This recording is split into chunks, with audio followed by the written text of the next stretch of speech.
Shalom. Firman Tuhan buat kita hari ini,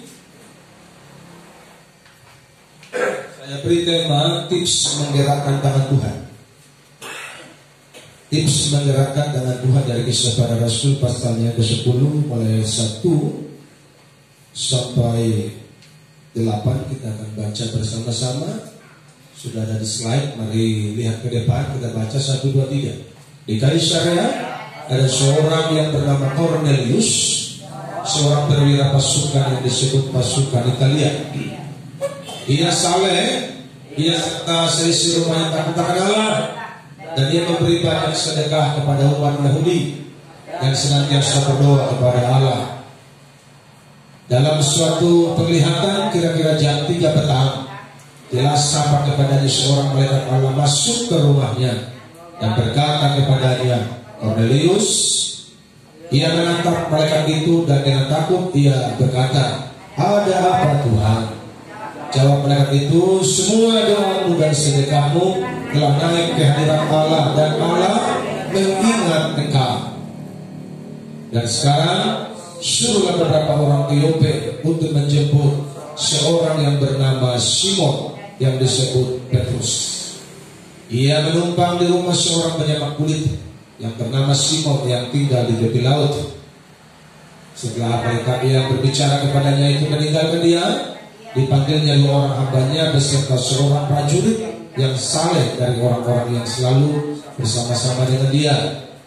Dan sudah ia menjelaskan segala sesuatu kepada mereka, ia menyuruh mereka ke Yope. Sampai di situ pembacaan firman Tuhan. Berbahagia adalah mereka yang mendengar dan yang melakukannya dalam kehidupan mereka hari lepas hari.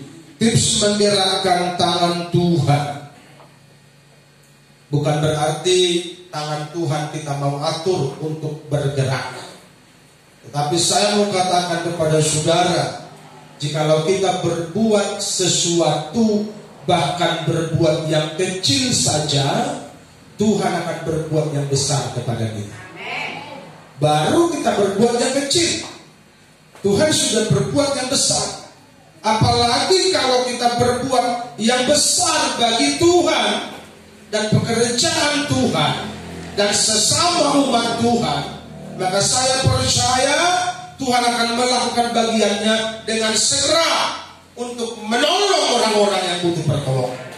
Haleluya. Ada ayat yang ketiga atau ayat yang keempat kan dikatakan Tuhan mengingat engkau. Seolah-olah yang lain tidak diingat Tuhan. Tetapi saya mau katakan kepada saudara hari ini bahwa orang-orang yang melakukan kebaikan, mereka orang-orang spesial di mata Tuhan. Saya ulangi, orang-orang yang rajin melakukan kebaikan, mereka orang-orang spesial di mata Tuhan. Dan Tuhan senantiasa mengingat mereka. Jadi jangankan berseru, Tuhan sudah ingat. Apalagi kalau engkau berseru, engkau bermasalah, Tuhan akan segera mengulurkan tangannya untuk menolong engkau. Bersama katakan amin. Apa tips yang kita dapatkan dari kebenaran Tuhan yang kita pelajari hari ini? Yang pertama, si Cornelius itu saleh. Ayat 2 firman Tuhan, ia saleh. Bukan cuma ia saleh, tetapi ia serta seisi rumahnya. Ini luar biasa. Tentu ini pergumulan para kepala keluarga. Saudara dan saya semua bergumul. Bukan cuma kita yang saleh, tapi seluruh keluarga kita, anak-anak kita, cucu kita yang punya cucu, mantu kita yang punya mantu, mereka juga tetap saleh. Kerinduan kita seperti itu. Katakan amin. Ia serta seisi rumahnya takut akan Allah, dan ia memberi banyak sedekah kepada umat Yahudi dan senantiasa berdoa kepada Allah. Jadi lain kali Cornelius ini dari orang-orang kebanyakan, padahal dia seorang perwira. Dia bukan orang kecil dalam pandangan manusia.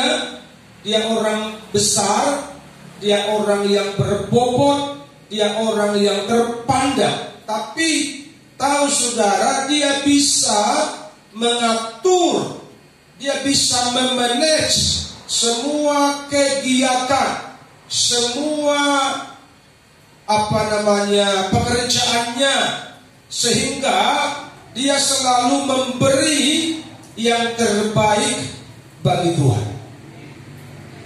Saleh itu disebutkan eusebeia, artinya sikap pribadi yang tepat terhadap Allah dan tindakan yang tepat terpancar dari sikap itu. Jadi Kornelius itu saleh bukan dalam pandangan manusia, tapi Kornelius saleh dalam pandangan Tuhan. Katakan amin. Kalau saleh dalam pandangan manusia itu bisa menipu. Kalau saleh dalam pandangan manusia itu bisa palsu. Tapi kalau saleh dalam pandangan Tuhan, itu orang saleh yang sesungguhnya. Makanya dikatakan saleh itu sikap pribadi yang tepat terhadap Allah. Artinya sikapnya, hidupnya, perilakunya, tutur katanya, perbuatannya tepat di hadapan Tuhan. Dia bukan seorang pejabat yang korupsi. Dia bukan seorang pejabat yang memanfaatkan kesempatan untuk meraih keuntungan. Dia tidak mengeksploitasi kekuasaan untuk memperkaya diri dan seolah-olah berpakaian suci dengan jubah dan jas menutupinya dengan bahasa-bahasa yang rohani. Kornelius tidak seperti itu. Kornelius dia menampilkan apa yang ada di luar dan di dalam itu sama saleh. Haleluya. Apa yang terpancar keluar dan yang ada di dalam itu sama, kesalehannya murni karena Tuhan yang menjadi saksinya. Haleluya. Orang-orang percaya hari ini banyak menipu Tuhan dengan kepalsuan hidup. Tapi Kornelius dia tampil apa adanya. Dan dia berjuang memberi yang terbaik.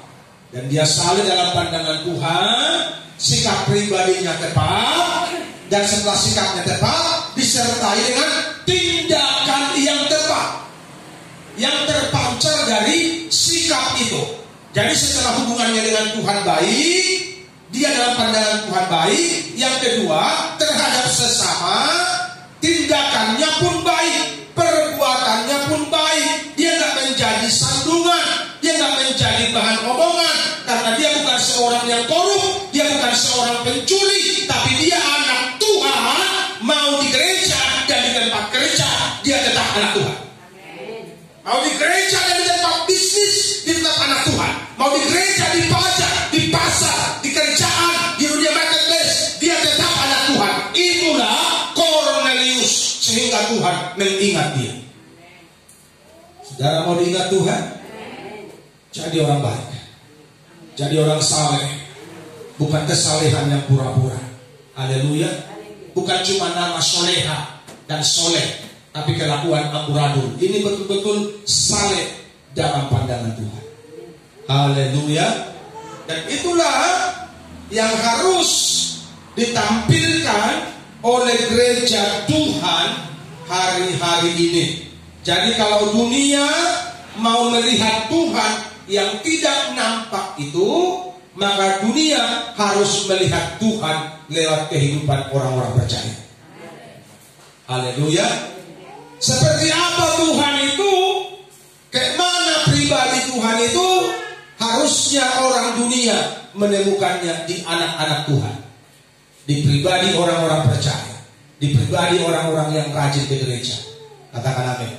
Kalau kita belum berperilaku seperti itu, artinya kita masih sama dengan dunia. Eusebeia ini belum terpancar dalam kehidupan kita. Itu yang diperbuat oleh Kornelius. Dia saleh bukan pura-pura. Dan sikap itulah yang menarik hati Tuhan untuk mengabulkan permohonannya. Alkitab kan bilang begini, sebelum engkau meminta, Tuhan sudah tahu. Betul enggak? Tapi tahukah saudara itu berlaku buat siapa? Buat orang-orang yang hidupnya benar, buat orang-orang yang hidupnya saleh. Haleluya. Kalau orang-orang yang hidupnya amburadul, jangankan sebelum berdoa, teriak-teriak 7 hari 7 malam, Tuhan tetap diam. Kenapa? Karena kelakuanmu menyimpang dari kebenaran. Katakanlah. Gitu loh. Jadi kalau kita menyimpang dari kebenaran, walaupun Tuhan Maha tahu, dia berdiam. Ketika kita berdoa, minta, dia membelakangi kita ini. Emang lu gua pikirin, kalau sikap kita tidak sesuai dengan firman, tapi kalau sikap hidup kita sesuai dengan firman, sebelum berdoa saja Tuhan sudah tahu, aku tahu kamu butuh ini, aku tahu kamu butuh ini anakku. Dia akan berikan dengan berbagai macam cara untuk memberikan bantuan kepada kita. Haleluya, haleluya. Tangannya terbuka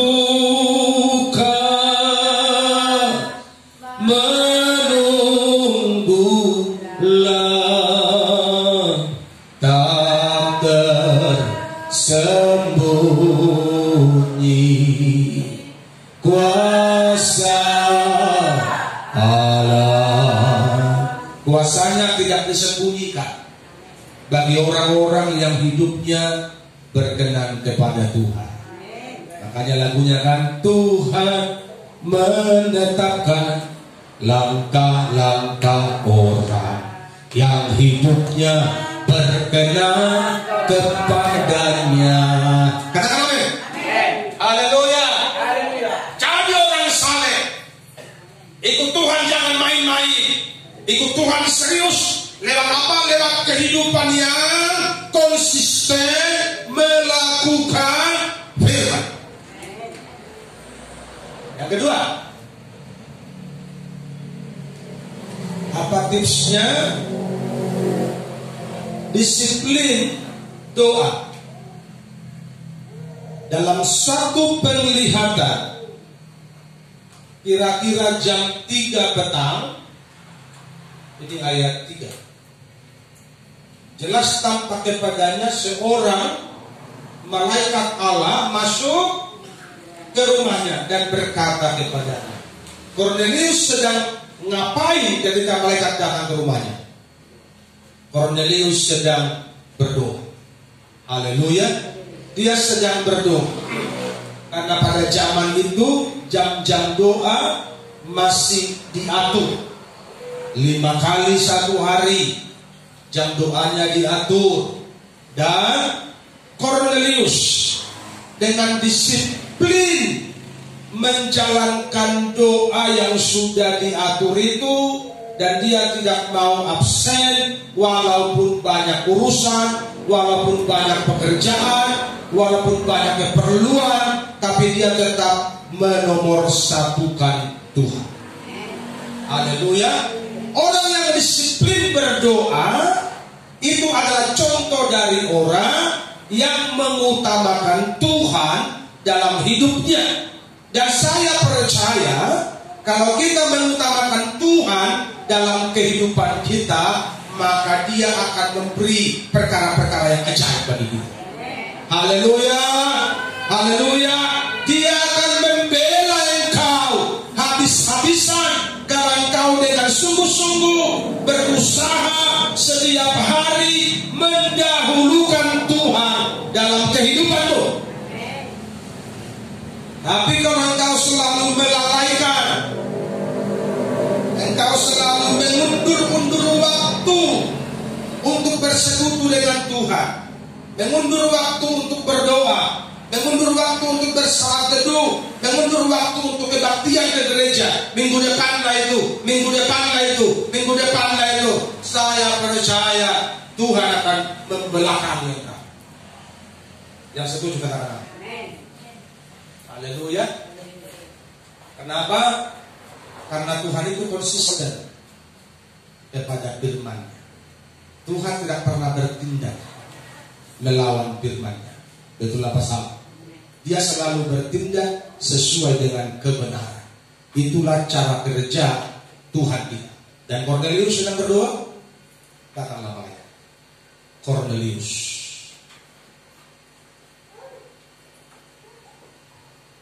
Kornelius itu seorang perwira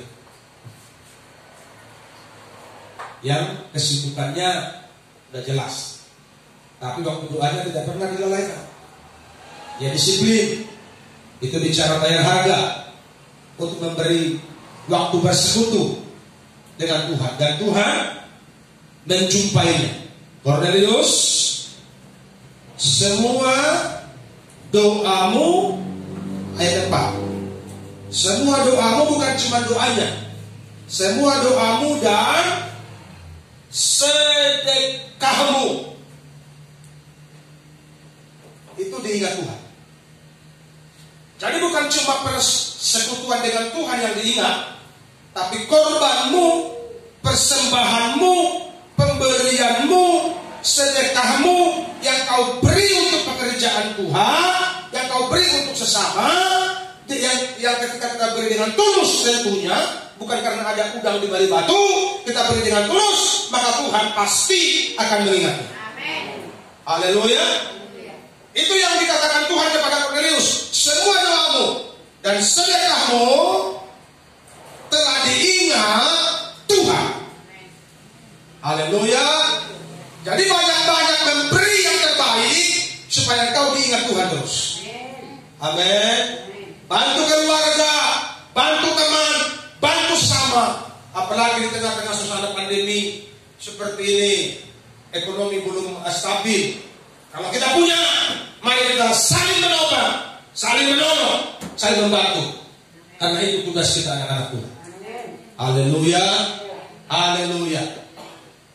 Jadi apa yang kita perbuat, apa yang kita tabur, baik lewat pemberian, lewat buah tangan, dan lewat doa, persekutuan pribadi kita dengan Tuhan, itu diingat oleh Tuhan jika kita lakukan dengan tulus. Haleluya. Kuncinya lakukan dengan tulus. Berikutnya, yang ketiga, tulus hati, takut akan Allah, dan terkenal baik. Itu ada di ayat 22. Sudah lihat ke depan, ada di slide ini. Jawab mereka, Kornelius, seorang perwira yang tulus hati dan takut akan Allah, dan yang terkenal baik di antara seluruh bangsa Yahudi. Jadi Kornelius ini terkenal baik. Saudara dan saya hari ini terkenal sebagai apa? Kan begitu. Kalau Kornelius terkenal karena kebaikannya, terus kalau saya, kalau saudara dikenal orang dari apanya? Itu perlu direnungkan. Haleluya. Engkau para pemirsa, engkau dikenal sebagai apa? Engkau dikenal dari apa hari ini? Itu perlu direnungkan. Ada banyak orang terkenal karena kejahatannya. Ada banyak orang terkenal karena kebrutalannya. Ada banyak orang terkenal karena kebohongannya. Ada banyak orang terkenal karena kejelekannya. Tapi biar hari ini orang mengenal kita karena kita anak Tuhan. Haleluya. Biar orang hari ini mengenal kita sebagai orang percaya. Biar orang mengenal kita hari ini sebagai orang-orang baik, orang-orang yang punya kasih, orang-orang yang cinta Tuhan. Haleluya. Kalau itu belum tercapai, mari kita perjuangkan.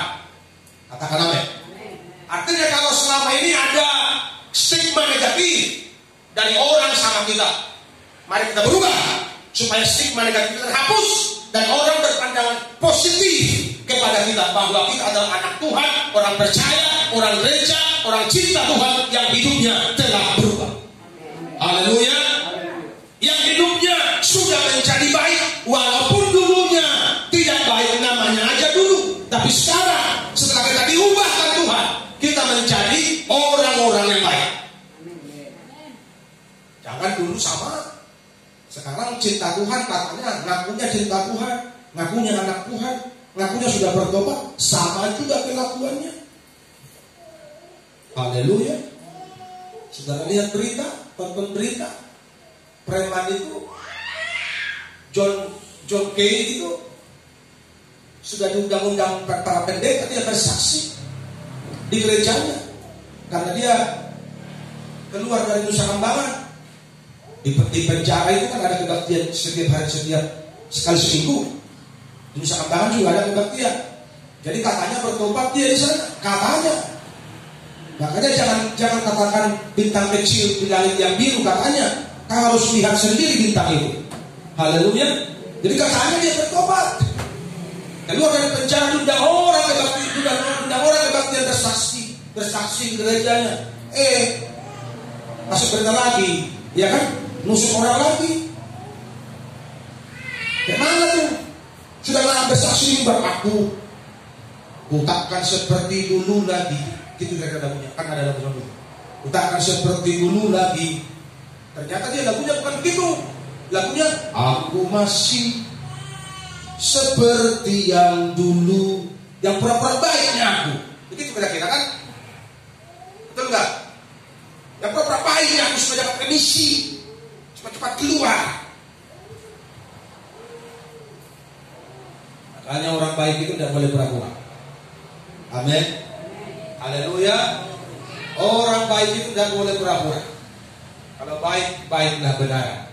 Dan kalau engkau cinta Tuhan, engkau pasti tidak akan pernah berpura-pura. Karena tidak berpura-pura lah, makanya Cornelius terkenal. Terkenal apa? Terkenal karena kebaikannya.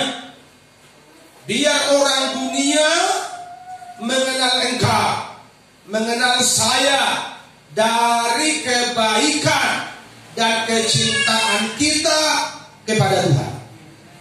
Katakan amin. Artinya apa? Kita sebagai orang percaya harus punya warna. Namanya warna terang, warna anak Tuhan. Kalau kita tidak punya warna, sama seperti dunia, apa yang dunia mau lihat?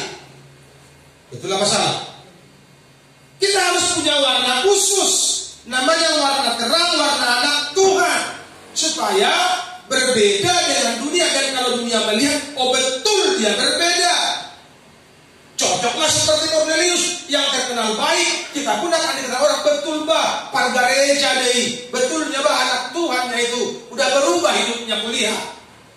Haleluya. Tapi kalau orang berkata sama aja pun, apa bedanya? Bedanya cuma dulu amat nangis-nangis, sekarang tuh nangis-nangis, itu aja bedanya. Yang lain mah sama. Kalau begitu berhenti lo menangis. Sayang ada mata, berarti ada mata buaya itu.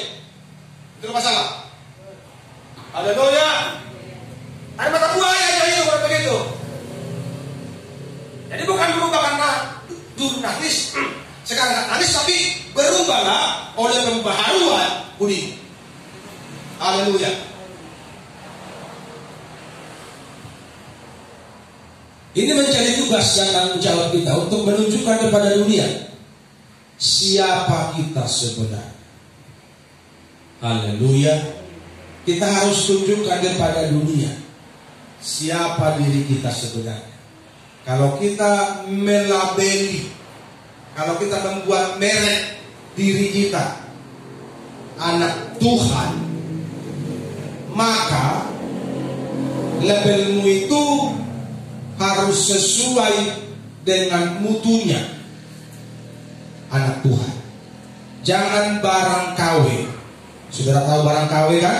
Barang palsu itu murah. Barang yang palsu itu murah. Meskipun mereknya bisa diganti dengan merek yang bagus, dengan merek yang bermutu, kalau memang barangnya palsu, tetap kualitasnya tidak baik. Haleluya. Karena itu kalau kita memberikan label merek, aku anak Tuhan, itu merek, itu label, aku anak Tuhan, aku anak Tuhan, itu labelnya kita, itu merek kita, aku anak Tuhan. Tapi mutu kita, mutu orang dunia, berarti kita palsu. Yang setuju katakan amin. Artinya mari hari ini, kalau kita bersama mau memberikan label merek kepada diri kita, kami mah orang percaya, kami anak Tuhan, maka mutumu harus mutu anak Tuhan. Haleluya.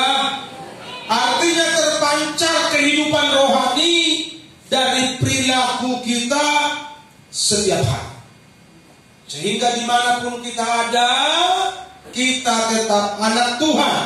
Amin. Seperti Cornelius, dia terkenal baik, mau di kantor tetap anak Tuhan, di ladang tetap anak Tuhan, di pajak tetap anak Tuhan, di sekolah tetap anak Tuhan, di dunia gereja tetap anak Tuhan. Dimanapun kita berada, tetap label kita anak Tuhan. Karena itu berperilakulah seperti anak Tuhan.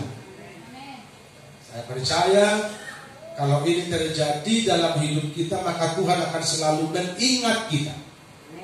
Haleluya.